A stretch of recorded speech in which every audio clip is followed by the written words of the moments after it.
Assalamualaikum warahmatullahi wabarakatuh. Perkenalkan, nama saya Puji Lestari, NPM 2010303080, Prodi Pendidikan IPA kelas 1 Universitas Tidar. Nah, pada kali ini saya akan membahas mengenai rancangan alat peraga pada materi pewarisan sifat pada materi pembelajaran IPA SMP. Di sini ada 2 KD, yaitu 3.3, menerapkan konsep pewarisan sifat dalam pemuliaan dan kelangsungan makhluk hidup. Kemudian 4.3, menyajikan hasil penelusuran informasi dari berbagai sumber terkait tentang tanaman dan hewan hasil pemuliaan.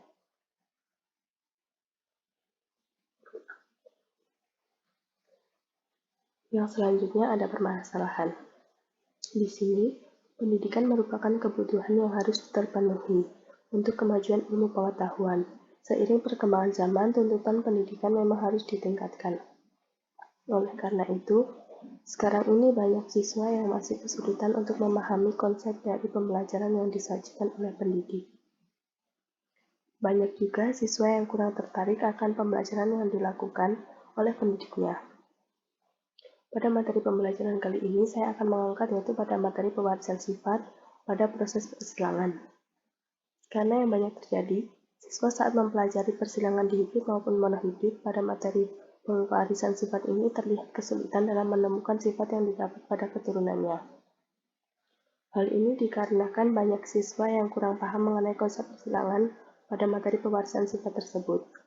Tidak sedikit juga siswa yang menganggap saat mengerjakan soal mengenai persilangan tersebut membingungkan dan lebih lama dalam pemahamannya. Sehingga dalam pembelajarannya tersebut dibutuhkan alat peraga yang mampu membuat siswa lebih tertarik dalam proses pembelajaran dan lebih mempermudah siswa dalam memahami materi tersebut.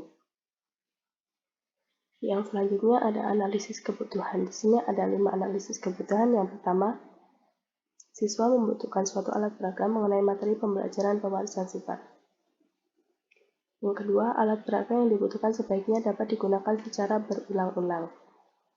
Ketiga, alat peraga yang dibutuhkan dalam dibuat dengan sederhana dan tidak memakan biaya yang banyak. Keempat, alat peraga yang dibutuhkan mampu membuat siswa lebih tertarik dalam proses belajar dan lebih mempermudah siswa dalam memahami materi tersebut.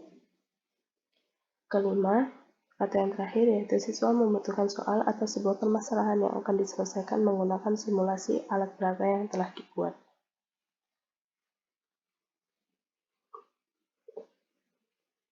Selanjutnya ada solusi sementara atau solusi dari permasalahan yang tadi sudah diangkat.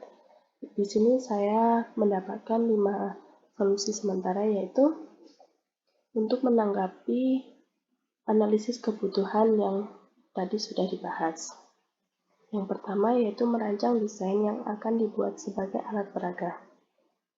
Kemudian, merancang desain alat peraga yang mudah dibuat, tidak memakan biaya yang banyak, dan sederhana namun tetap terlihat menarik.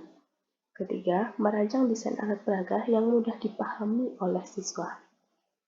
Keempat, membuat alat peraga berbentuk 3 dimensi. 3 dimensi ini bertujuan untuk mempermudah siswa dalam proses pemahaman. Kemudian yang terakhir yaitu melengkapi alat peraga tersebut dengan berbagai keterangan yang dibutuhkan, agar nantinya siswa bisa paham dan tidak dibuat bingung. Mungkin sekian yang bisa saya sampaikan mengenai rancangan alat peraga pada materi pewarisan sifat yang telah saya buat. Kurang lebihnya saya mohon maaf. Terima kasih. Wassalamualaikum warahmatullahi wabarakatuh.